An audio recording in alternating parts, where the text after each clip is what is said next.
After the war, I went back to New York. After the war, I went back to New York. I finished up my studies and I practiced law. I practiced law, Burr worked next door. Even though we started at the very same time, Alexander Hamilton began to climb. How to account for his rise to the top?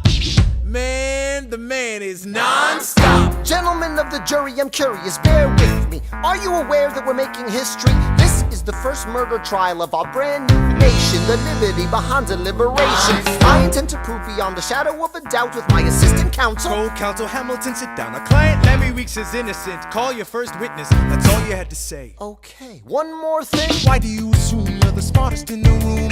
Why do you assume you're the smartest in the room? Why do you assume you're the smartest in the room?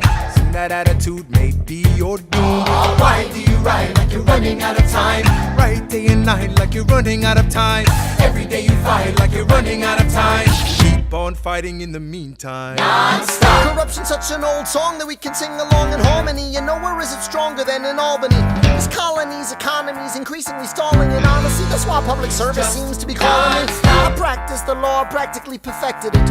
I've seen injustice in the world and I've corrected it.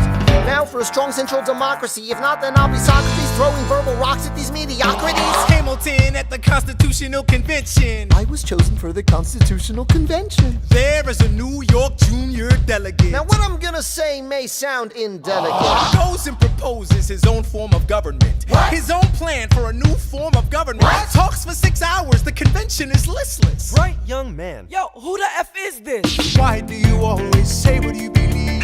Why do you always say what you believe?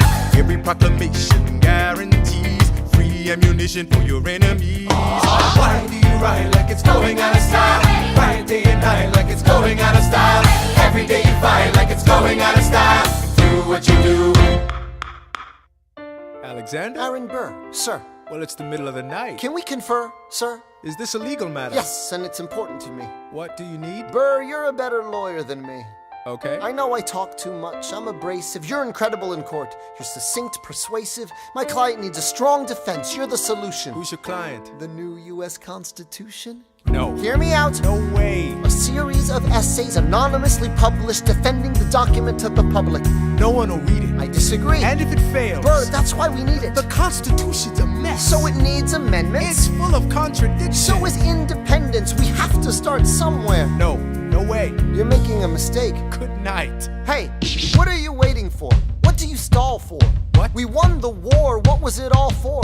Do you support this Constitution? Of course. Then defend it. And what if you're backing the wrong horse? Burr, we studied and we fought and we killed for the notion of a nation we now get to build. For once in your life, take a stand with pride. I don't understand how you stand to the side. I'll keep all my plans close to my chest. I'll wait here and see which way the wind will blow. I'm taking my time. Watch.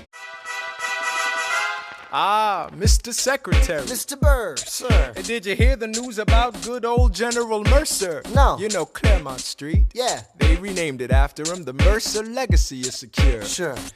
And all he had to do was die. Yeah, that's a lot less work. We ought to give it a try. Now, how you gonna get your debt plan through? I guess I'm gonna finally have to listen to you. Really? Talk less, smile more. Do whatever it takes to get my plan on the Congress floor. Now, Madison and Jefferson are merciless.